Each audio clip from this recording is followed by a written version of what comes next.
Bismillahirrahmanirrahim. Assalamualaikum warahmatullahi wabarakatuh. Alhamdulillah rabbil alamin. Wabihi nasta'in wassalatu wassalamu ala rasulil karim Sayyidina Muhammadin.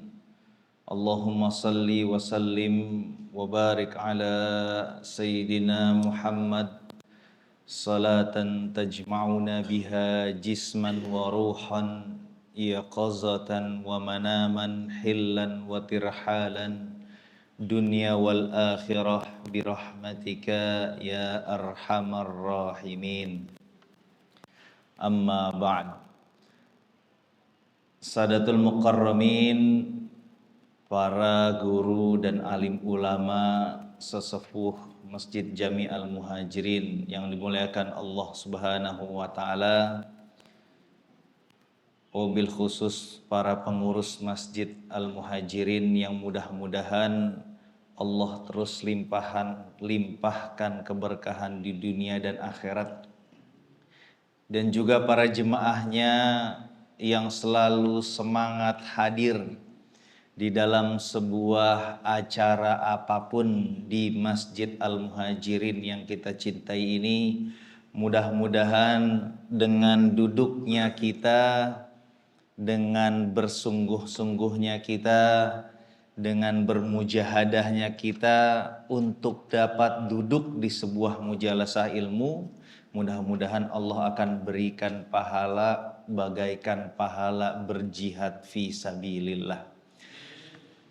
Salawat serta salam kita junjungkan kepada Nabi Muhammad sallallahu alaihi wasallam, karena berkat perjuangan beliau, berkat dukungan-dukungan dari orang-orang di sekitar beliau, alhamdulillah kita yang hidup jaraknya kurang lebih 1440 tahun, hampir 15 abad terpaut jauhnya, kita masih dapat hidup dalam keindahan iman dan Islam yang mudah-mudahan akan selalu Allah jaga dan kita menjaganya sampai akhir hayat kita dijemput oleh Allah Subhanahu wa taala.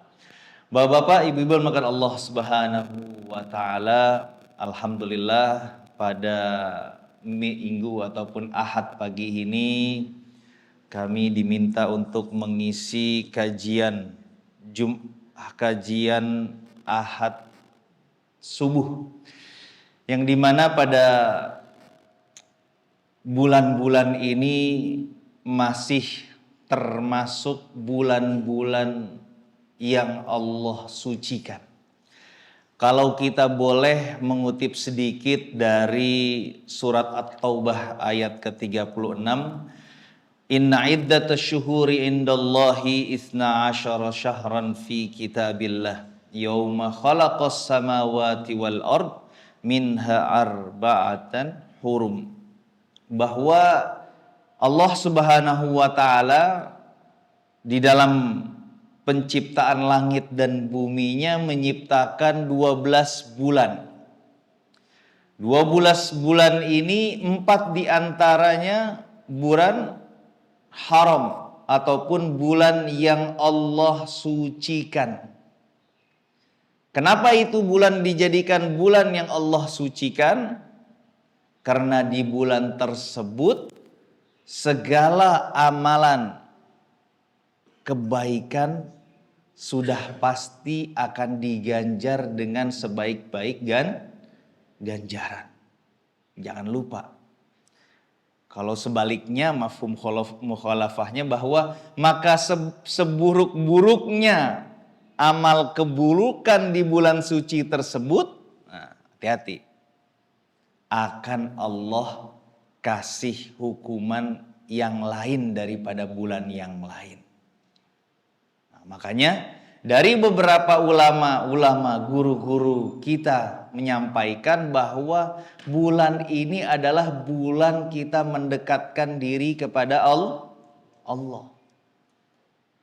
Sambil mengingat bulan tersebut adalah bulan Zulqa'dah, bulan Zulhijjah, bulan Muharram, dan bulan Rajab.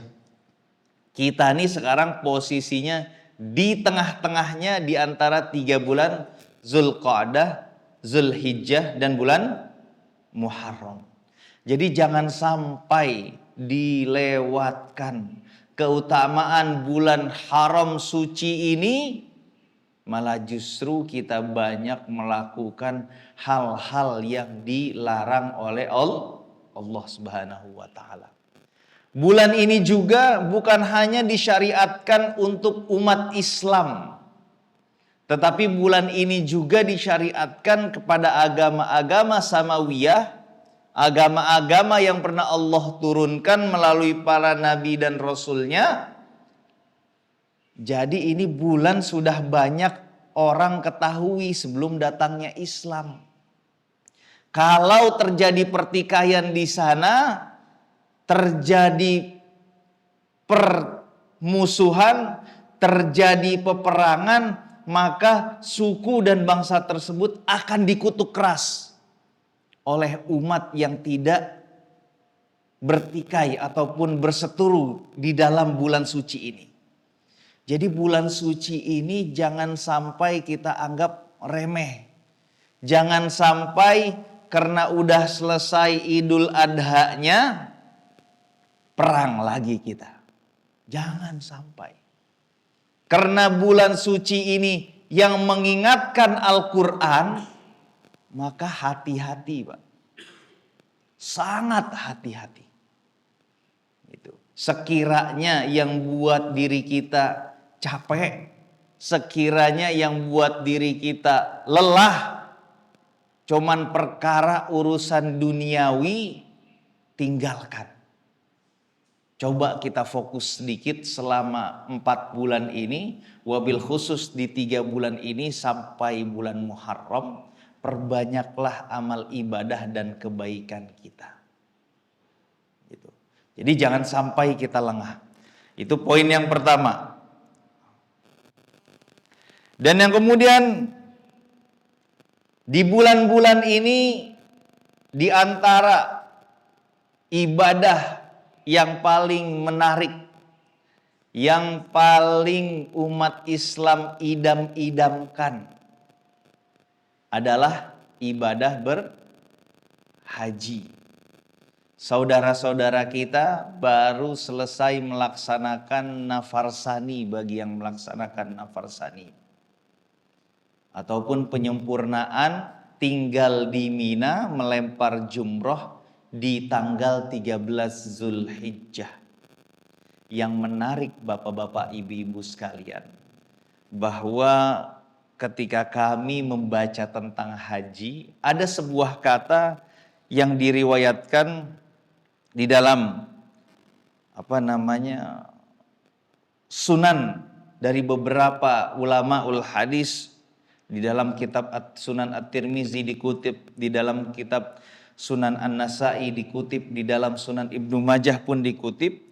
Pada suatu ketika di musim haji ini Rasulullah Shallallahu Alaihi Wasallam didatangi oleh beberapa kelompok orang,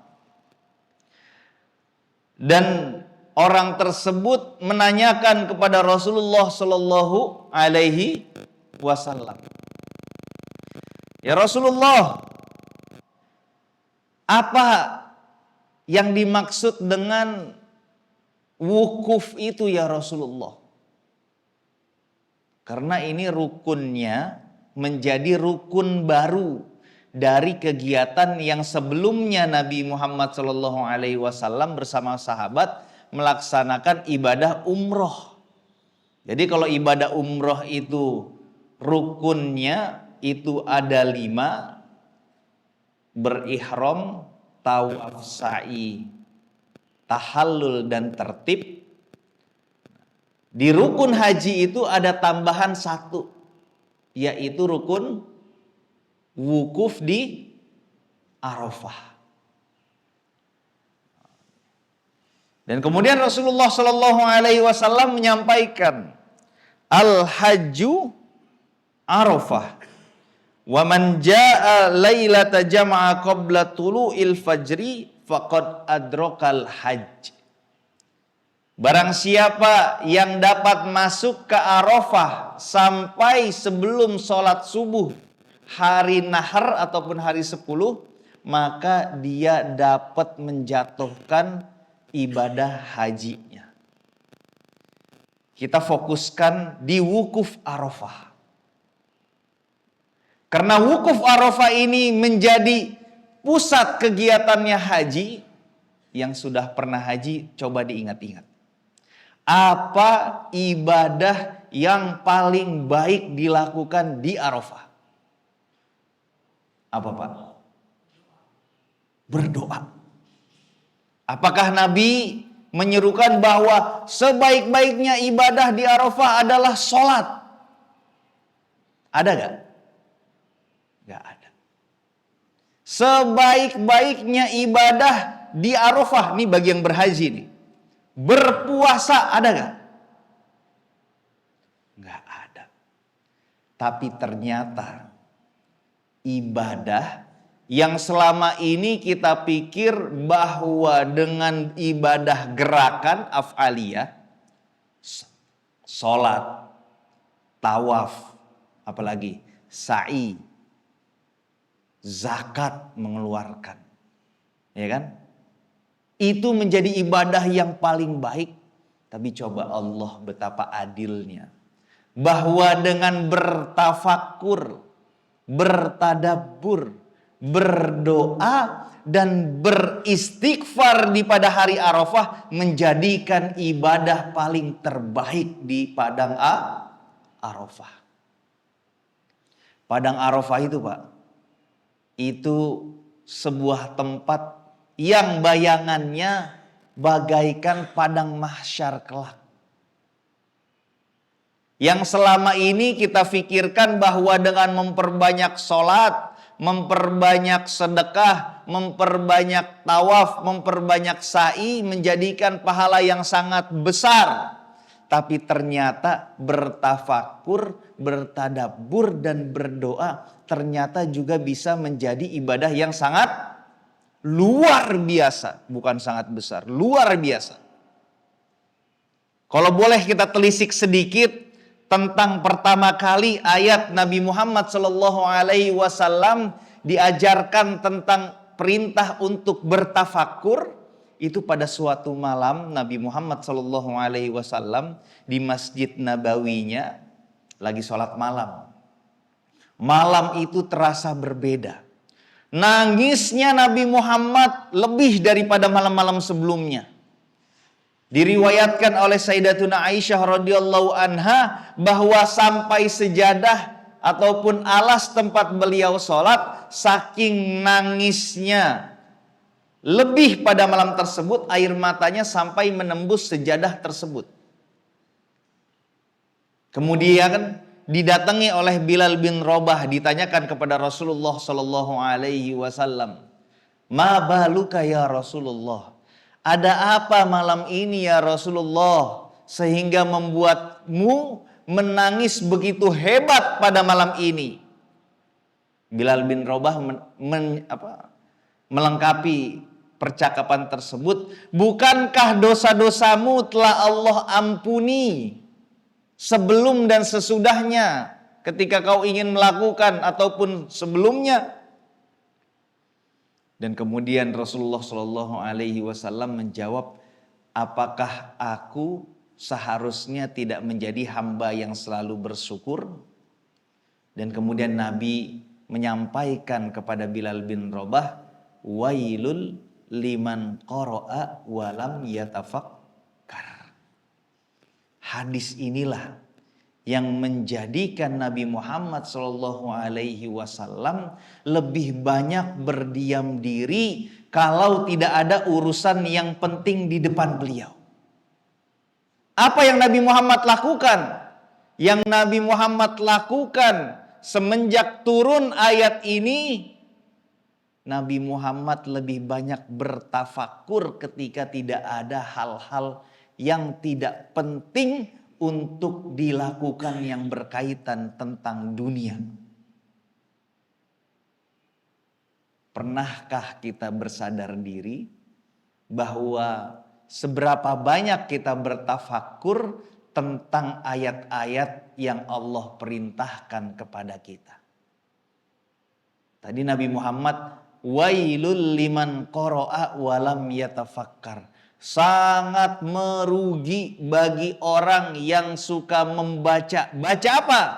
Baca Al-Quran, akan tetapi orang-orang tersebut tidak pernah berpikir, tidak pernah mentadabburi, tidak pernah menjalankan apa-apa yang Al-Quran perintahkan, walaupun satu ayat. Sedih, Pak.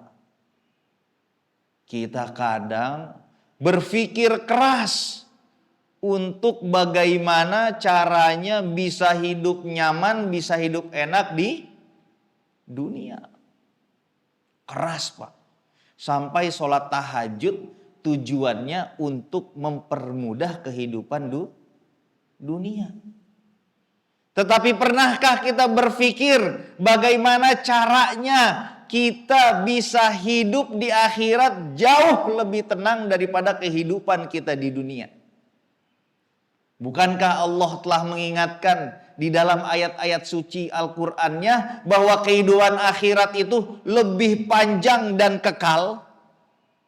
Betul gak? Betul, Pak. Kira-kira umur kita lebih panjang di dunia apa di akhirat? Akhirat mutlak.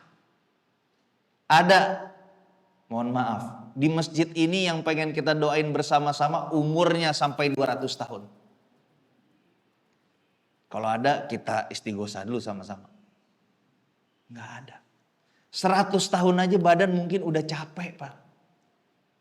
Pengen cepet-cepet Allah panggil, pengen cepet-cepet Allah ajak pulang.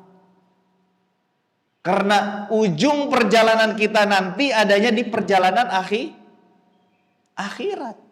Masih panjang perjalanan kita, Bapak. Ada alam barzahnya, ada padang mahsyarnya, ada siratnya, baru masuk bisa ke surga atau mampir ke neraka. Nauzubillah. Pernahkah kita berpikir sebegitu dalamnya bahwa hakikat kehidupan kita ini sesungguhnya untuk mempersiapkan akhirat? Surat Al-Qasas 77 juga mengingatkan kepada kita, wabtagi fima ataqallahu darul akhirah wala tansa nasibaka minad dunya.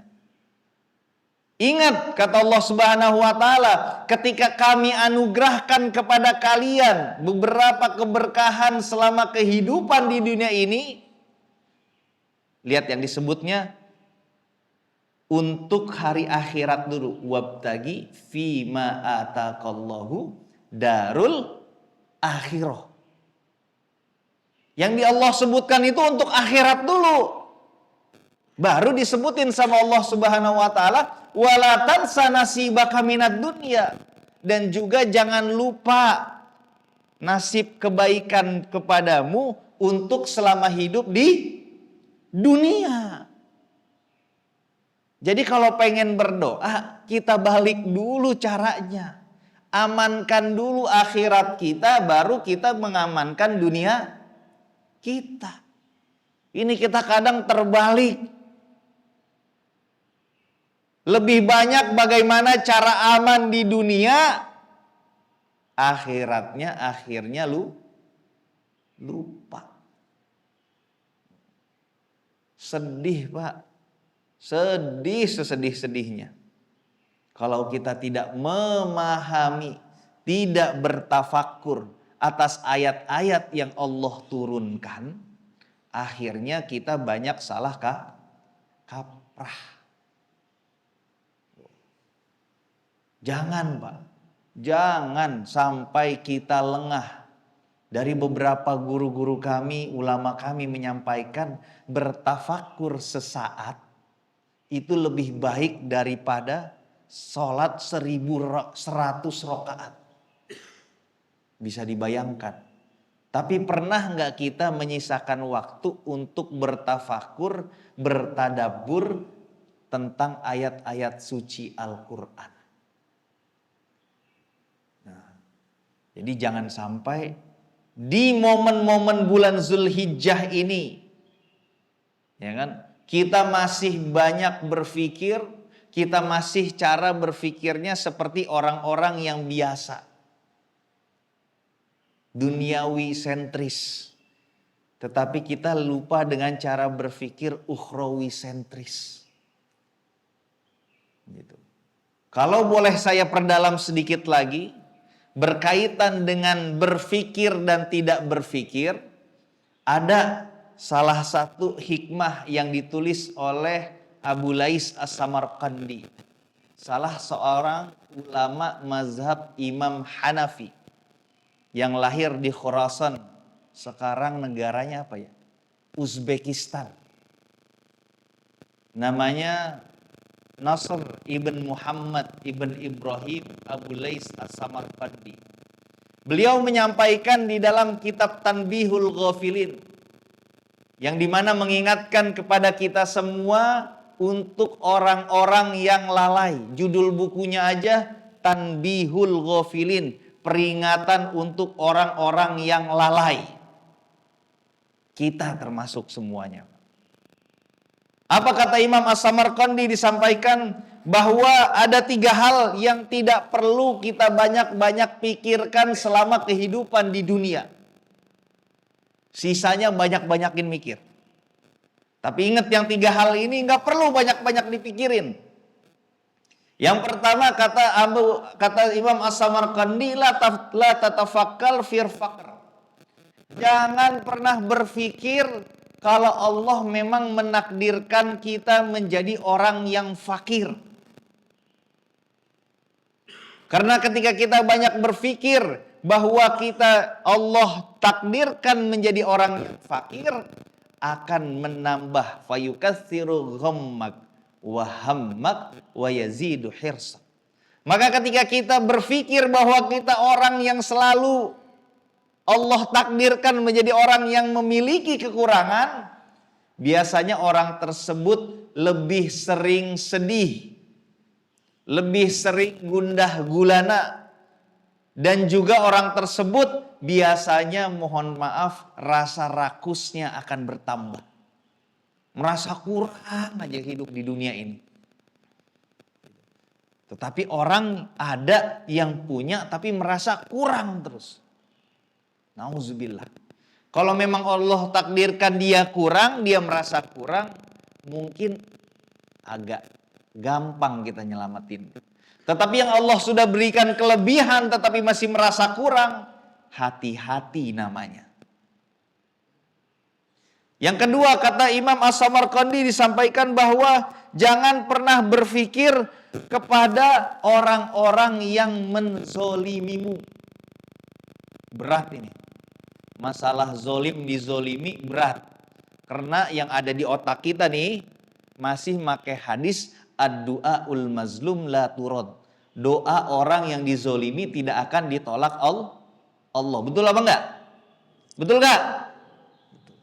Tapi cari bawa kepada kami saat ini, ada enggak ketika Nabi Muhammad SAW dizolimi?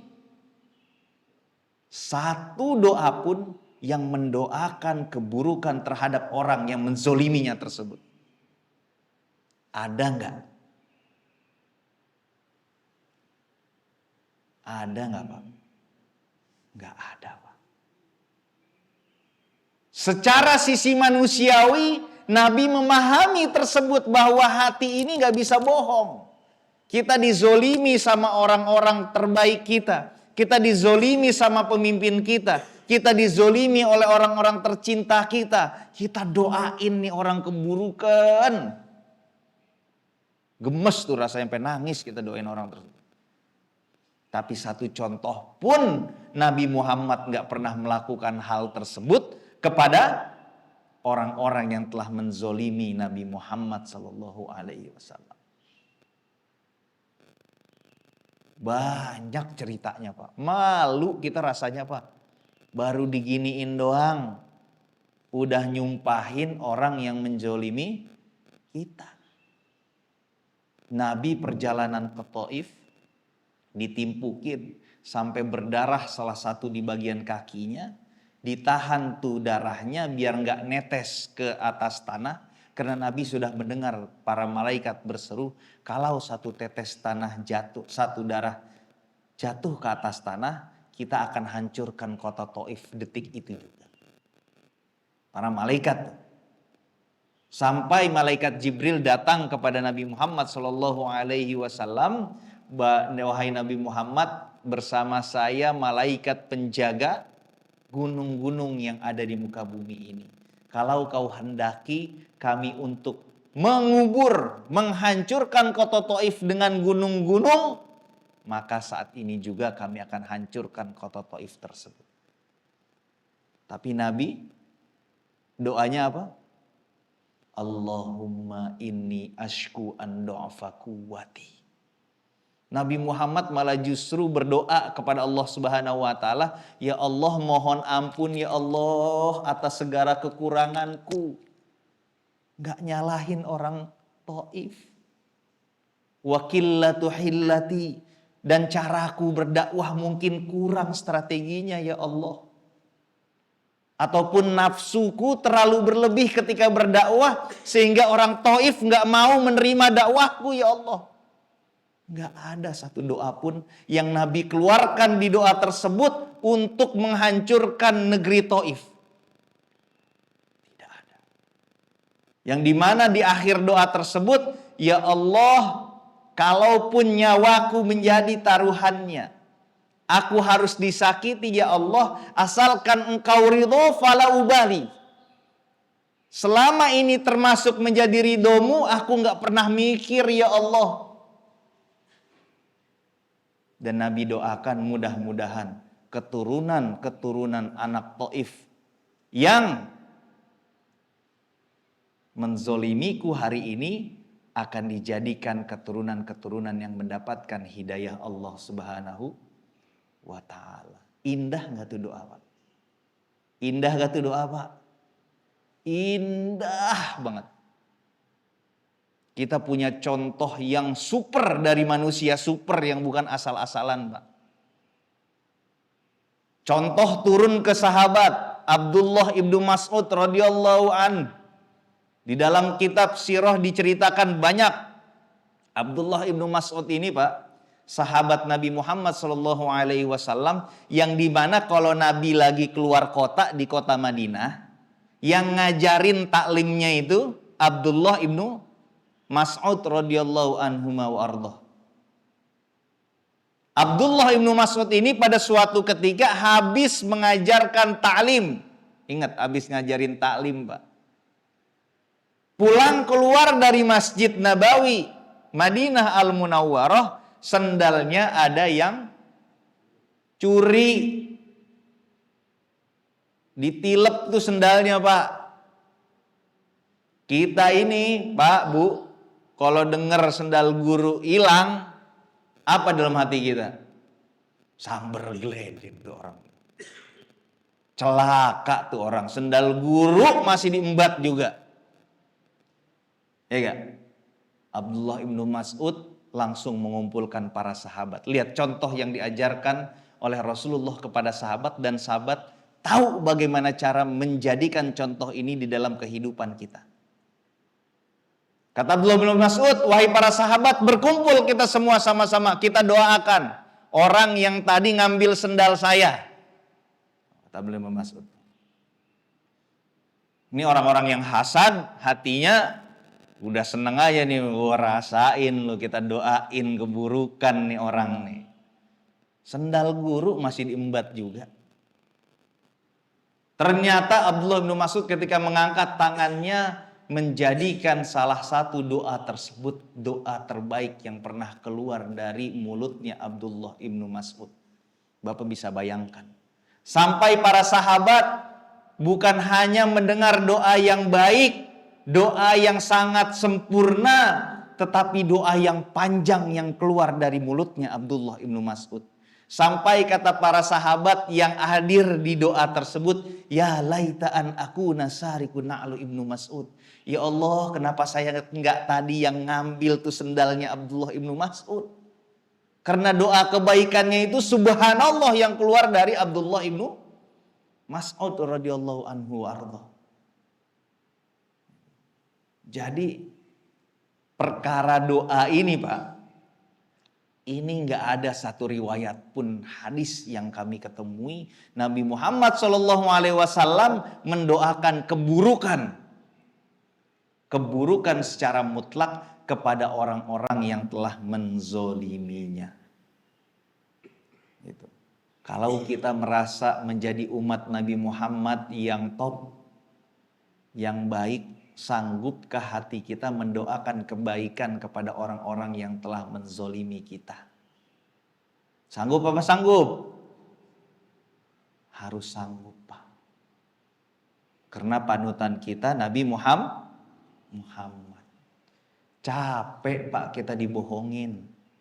Capek Pak kita dizolimin. Cuman kalau doa kita keburukan terus buat orang tersebut, saya doain tuh orang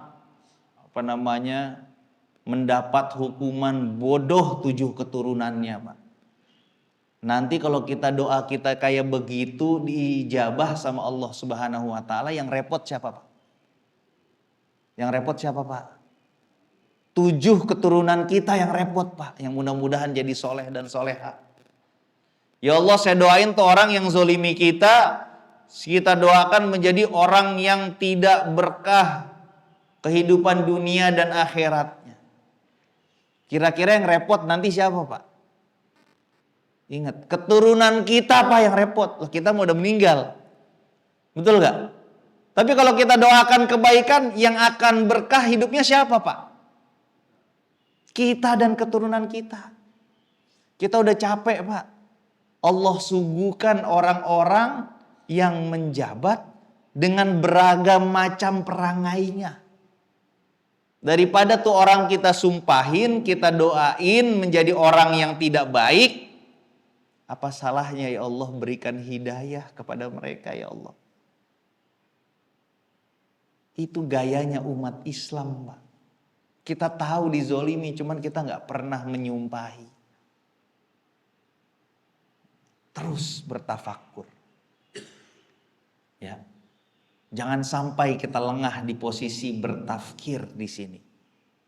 Karena ini menjadi salah satu amalan ibadah yang ada di padang Arafah. Jadi jangan sampai lengah, Pak. Banyak berpikir. Kalau dalam hadis di dalam kitab Sunan At-Tirmizi Syama'il Al-Muhammadiyah, Nabi Muhammad jullu wa basarahu ilal ardi aksaru ilas sama. Bahwa Nabi Muhammad itu lebih banyak menunduk ke arah tanah daripada melihat ke depan ataupun melihat ke arah langit. Dalam artian beliau sering bertafakur. Jadi mental Arafah ini harus benar-benar ada sama kita. Yaitu bertafakur, bertadabbur, beristighfar, dan berdoa. Mentalnya harus kuat di sini. Karena ini akan menjadi mental dasarnya orang untuk mengetahui Allah Subhanahu wa taala.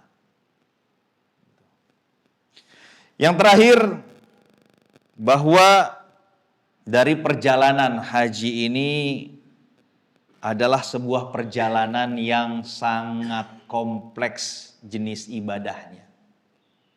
Tenaga dibutuhkan, waktu dibutuhkan, apalagi kekuatan jiwa, harta dibutuhkan. Semuanya berpadu di dalam kegiatan haji. Yang menarik bagi kami di sini, di dalam surat Al-Baqarah, ini mudah-mudahan akan menjadi motivasi kita bersama. A'udzubillahi minasyaitonirrajim. Fa'idza qadaitum manasikakum fadhkurullaha kadzikrikum aba'akum aw asyaddu dzikra. Faminan nasi may yaqulu rabbana atina fid dunya wa ma lahu fil akhirati min khalaq. Wa minhum di ayat 201-nya may yaqulu rabbana atina fid dunya hasanah wa fil akhirati hasanah wa qina adzabannar. Ini Allah ngasih perumpamaan yang benar-benar fair menurut saya. Kata Allah Subhanahu wa taala, ketika engkau telah selesai melaksanakan manasik hajimu, maka perbanyaklah doa.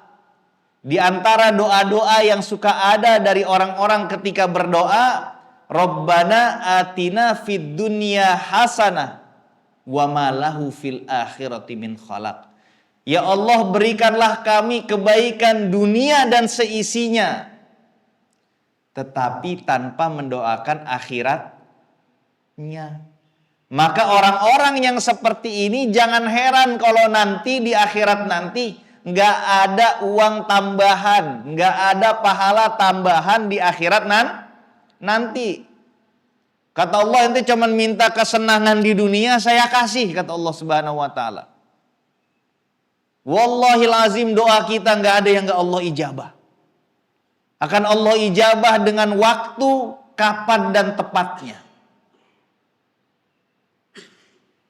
Tapi jangan heran kalau kita hanya meminta dunia, nanti di akhirat Allah bilang wa ma lahum fil akhirati min khalaq. Maka mereka di akhirat nanti tidak akan mendapat apa-apa kebaikan yang berkaitan dengan akhirat. Karena dia mintanya dunia doang. Allah ijabah gak? Ijabah, Pak. Sebut apa aja ada kesenangan dunia, sebut, dikasih sama Allah. Tapi di antara sebagian mereka, wa minhum may yaqulu rabbana atina fid dunya hasanah wa fil akhirati hasanah wa qina adzabannar. Dan di antara mereka juga ada yang berdoa, ya Allah, karuniakanlah kami kebaikan dunia dengan sebaik-baiknya kebaikan. Dan juga kau berikan kebaikan akhirat dengan sebaik-baiknya kebaikan. Mudah-mudahan ketika kita berdoa jangan dilupakan minta kebaikan akhirat. Karena di situ akan tempat persinggahan terakhir kita. Di situ kita akan berkumpul. Walaupun di dunia ini kita berbeda-beda gaya berfikirnya, gaya beribadahnya, tetapi nanti di akhirat ketemu lagi semuanya. Berkumpul lagi bersama Rasulullah Shallallahu Alaihi Wasallam di surganya Allah Subhanahu Wa Taala. Makanya ketika menyikapi perbedaan sedikit, tasamuh. Ini juga pelajaran hikmah dari haji. Haji itu, Pak, ibadahnya sangat syarat dengan tasamuh. Apa tasamuh? Keluasan. Bisa prosesi haji aja kan ada 3, betul gak? Ada tamattu, ada ifrad, ada qiron. Mau milih yang mana aja silahkan. Sah semua gak, Pak? Saya tanya, sah semua gak? Sah. Di tanggal 10 aja ada 3 kegiatan ibadah yang bisa menjadikan tahallul awal. Mau pilih yang mana duluan boleh. Sah semua gak? Sah. Di hari tasyrik ada yang pengen 2 hari tinggal di Mina, ada yang pengen 3 hari tinggal di Mina, yang disebut dengan nafar awal ataupun nafar sani. Sah semua gak ibadahnya? Sah. Haji itu ibadah yang syarat dengan keterbukaan. Mau selesai duluan silahkan. Mau bersantai-santai silahkan. Mau hajinya pakai umroh silahkan. Mau umroh duluan silahkan. Mau haji doang silahkan. Semua hajinya sah. Sah 100%. Jadi jangan sampai kita yang hidup antar umat beragama sesama umat Islam, kita nggak mempunyai sifat tasamuh ini, Pak. sifat saling menghargai, saling memahami antar perbedaan di antara kita. Jangan sampai kita lupa itu. Allah aja mengajarkan kita sikap tasamuhnya di dalam ibadah haji yang kita tahu ibadah paling besar. Tapi masa kita sesama saudara gak mau bertasamuh, cuman perkara hal-hal kecil. Mudah-mudahan Allah terus jaga kita, Allah terus berikan kita keluangan waktu untuk bertafakur, bertadabbur, beristighfar kepada Allah Subhanahu wa taala, dan Allah juga terus mengajarkan kita, melembutkan hati kita untuk bisa menerima perbedaan-perbedaan yang terjadi di antara umat Islam pada saat hari ini. Ini yang dapat kami sampaikan, mudah-mudahan Bapak Ibu sekalian semua dalam keadaan sehat walafiat. Tadi kata Mas Ifran kalau boleh ada tanya jawab silahkan. Alhamdulillah dari beberapa kegiatan kami, saya ini fokus di pembimbingan ibadah haji profesional dan juga Dewan Pengawas Lembaga Amil Zakat Nasional namanya Agniaker, punya Syekh Fatur Rahman Thariqat Idrisiyah di Tasikmalaya, dan juga Lembaga Amil Zakat yang berada di Yogyakarta bersama Ustadz Salim Afillah yang bernama Yayasan Baitul Mal Merapi Merbabu. Jadi hampir hari-hari saya berkaitan dengan perkara-perkara zakat. Kalau lagi di musim haji banyak berkaitan dengan perkara-perkara terkait ibadah haji. Mudah-mudahan dari sini kita dapat sharing apapun yang bisa kita ceritakan dan bisa menambah, mengingatkan kita semua untuk menjadi umat yang lebih baik. Terima kasih. Walhamdulillahirabbil alamin. Ya.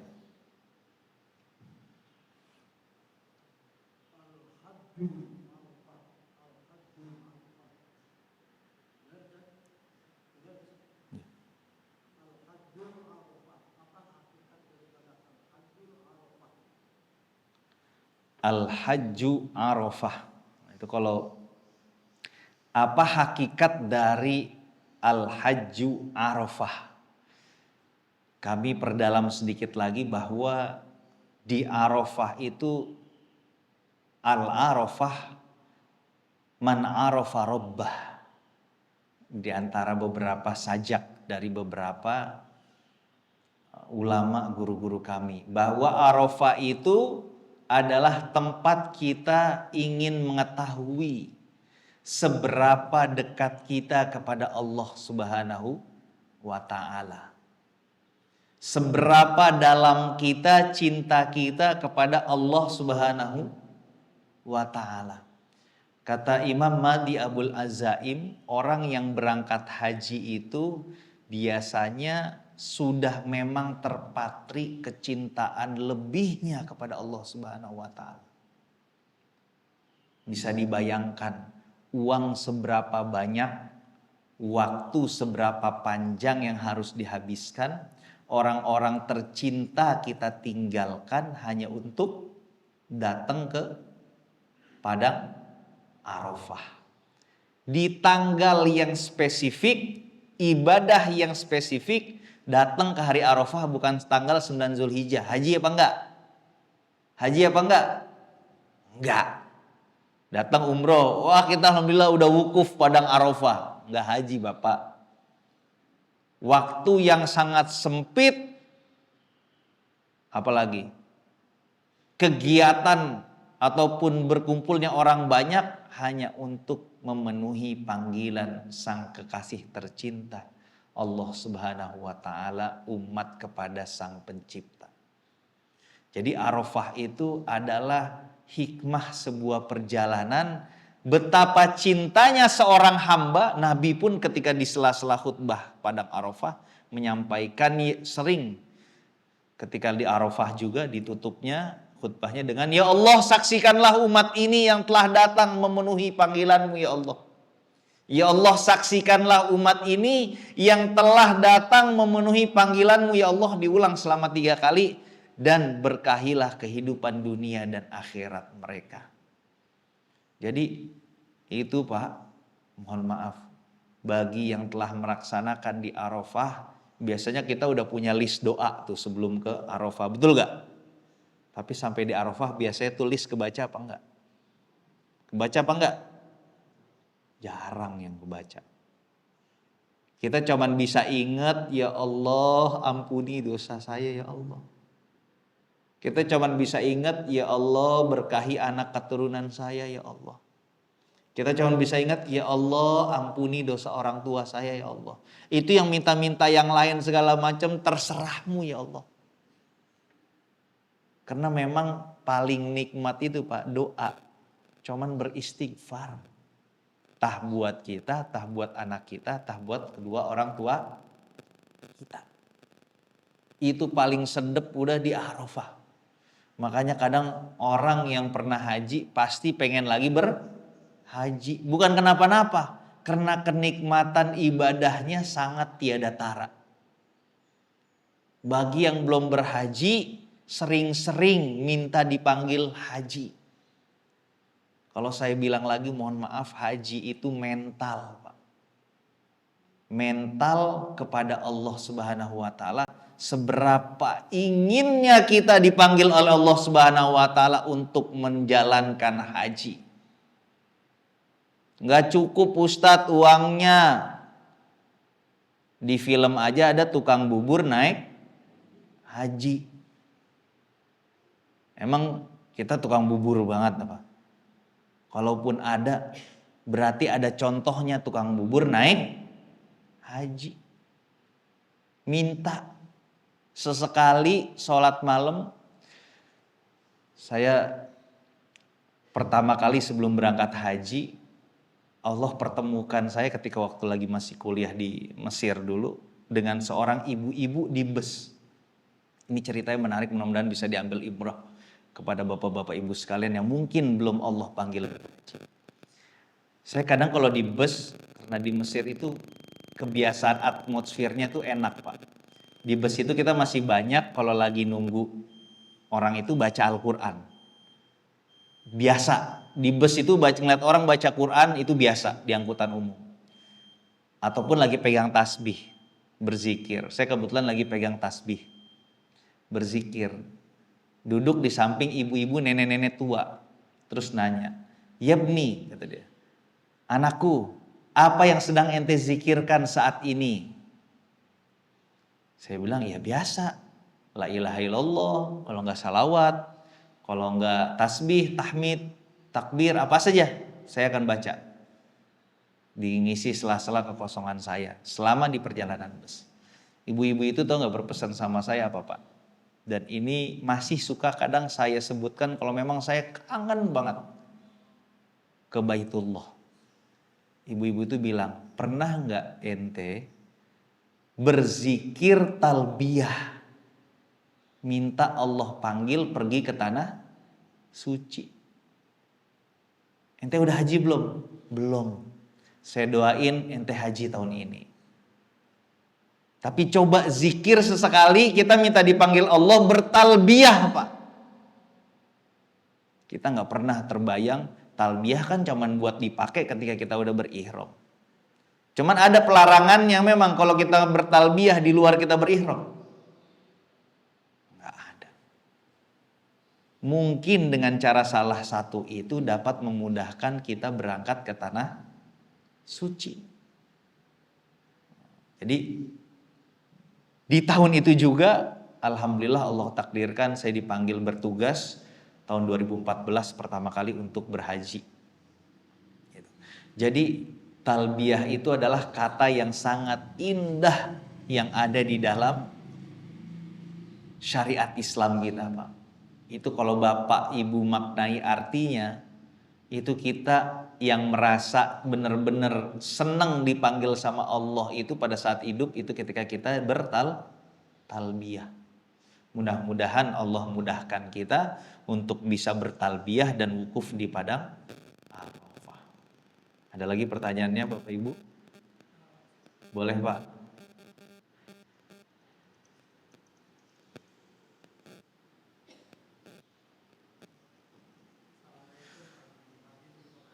Waalaikumsalam warahmatullahi wabarakatuh.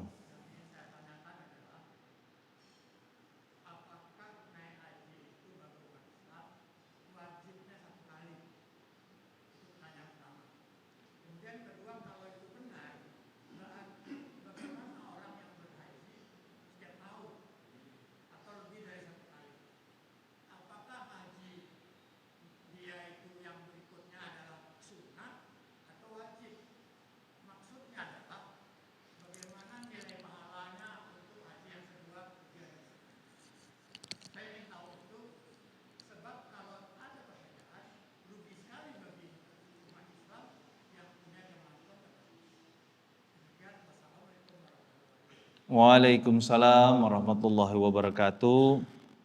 Apakah benar kewajiban orang berhaji itu 1 kali? Maka jawabannya benar. Di beberapa riwayat kami dapati umroh dan haji wajibnya 1 kali. Jangan dipotong itu.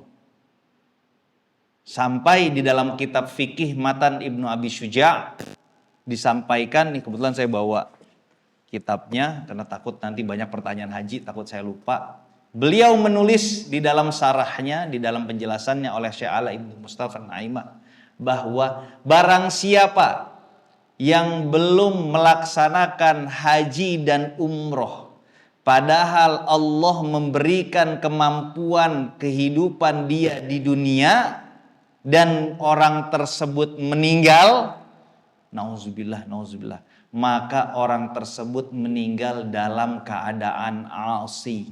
Orang tersebut meninggal dalam keadaan sedang bermaksiat. Hati-hati. Hati-hati. Allah takdirkan kita punya rezeki yang cukup buat berhaji. Sampai di penjelasannya kita cuman punya tanah sebidang buat kehidupan kita. Jual sahamnya, daftarkan berangkat haji. Kita cuman Allah takdirkan punya tanah buat kehidupan makan kita sehari-hari. Sampai ulama mazhab Imam Syafi'i menganjurkan potong bagian tanah tersebut, jual, persiapkan untuk jalan haji. Karena jangan sampai kalau memang Allah sudah takdirkan kita mempunyai harta, kita cuman mikir ntar besok,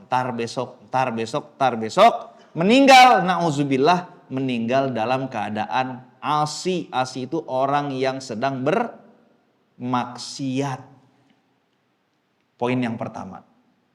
Jadi benar haji dan umroh yang pertama kali itu adalah wajib manis bagi orang yang Allah mampukan. Jadi jangan bilang, saya belum ada uang haji, tapi mohon maaf, perusahaannya banyak, harta ladang sawahnya berhektar-hektar. Jual, berangkat tuh haji. Gitu. Yang kedua, bagaimana hukumnya orang yang berangkat haji berkali-kali? Tadi saya telah sampaikan bahwa kenikmatan haji itu tiada tara. Apakah itu akan dijadikan sunnah sedangkan itu tidak ada contoh dari Nabi Muhammad Sallallahu Alaihi Wasallam? Itu bukan sunnah Nabi Muhammad, tetapi itu menjadi fadhailul a'mal buat kita semua. Kalau memang Allah takdirkan berangkat kedua kali, ketiga kali, keempat kali setiap tahun, maka akan jadi pahala tersendiri di mata Allah untuk hamba tersebut. Kenapa nggak memberangkatkan orang? Belum tentu mungkin ya, baru saya dapat tadi malam. Ketika kita memberangkatkan orang, orang tersebut amanah menjalankan ibadah haji, betul gak? Sehingga paling nggak orang yang amanah dalam arti gini, kita berangkatin orang. Orang tersebut berterima kasih, makasih Pak Haji udah ngeberangkatin saya haji pada tahun ini. Insya Allah saya akan doakan Pak Haji dan keluarga segala macam. Seberapa banyak orang yang mungkin kita pikir tersebut amanah selama menjalankan hajinya. Udahlah, berangkat lagi aja. Orang kantor nggak perlu diliatin tiap hari, anak udah pada gede, bapak mendingan pergi haji aja lagi tahun ini. Kalau memang Allah takdirkan kemudahan seperti itu. Jadi silahkan berangkat. Bahwa kenikmatan berangkat haji itu tiada tara. Mau yang tua, ini baru juga belum lama di WhatsApp sama teman kami. Umur orang 85 tahun, mertuanya pakai kursi roda. Mau dapat panggilan haji, diri dari kursi roda, sekarang di Makkah Al-Mukarramah nggak pakai kursi roda, sehat walafiat. Nggak percaya Pak, haji itu di luar nalar. Kalau memang sudah Allah yang memanggil, rasanya malu kalau kita jalan, ya bilang sakit-sakit karena dulu kita mati-matian nyari dunia. Tetapi karena malu itu ada di dalam diri kita, semangat itu ada di dalam diri kita, itu banyak jemaah haji yang di luar nalar kalau saya bilang Pak. Kursi roda, ada yang didorong kursi roda mau naik tangga pesawat, diri di depan tangga pesawat. Diri Pak. Jadi Allah, labbaik Allahumma labbaik. Minta sama Allah yang belum haji, minta setulus-tulusnya minta. Minta kebaikan dunia aja dikabulin gak sama Allah? Kabulin gak? Kabulin, apalagi kita minta haji. Mudah-mudahan Allah kabulkan kita semua. Ada lagi yang bertanya sebelum kita tutup? Cukup? Alhamdulillahirrabbilalamin. Pertemuan ini mudah-mudahan dapat mengingatkan kita semua bahwa kemuliaan bulan Zulhijjah ini sangat mulia. Jangan sampai kita lengah, jangan sampai kita nggak siap-siap buat pulang ke akhirat. Jangan sampai kita rugi-rugikan bulan hurum ini sampai nanti bulan Muharram buat persiapan akhirat kita. Mudah-mudahan jemaah sekalian yang belum berangkat haji, mau tua maupun muda, akan Allah mudahkan untuk berangkat haji. Cepat atau lambat, yang penting dalam keadaan sehat walafiat. Mohon maaf kalau banyak salah kata. Sekali lagi semangat, terus berhusnuzon, terus bertasamuh, terus bertafakur tentang keagungan dan kasihan Allah Subhanahu wa taala. Mudah-mudahan Allah akan kumpulkan kita kelak lagi seperti ini nanti di surganya Allah Subhanahu wa taala, tetapi dengan majlis yang berbeda bersama Rasulullah sallallahu alaihi wasallam. Hadanakum wa iyyakum ajmain. Mohon maaf kalau banyak salah kata. Assalamualaikum warahmatullahi wabarakatuh. Subhanakallahumma bihamdika asyhadu an la ilaha illa anta astaghfiruka wa atubu ilaik. Walhamdulillahirabbil alamin.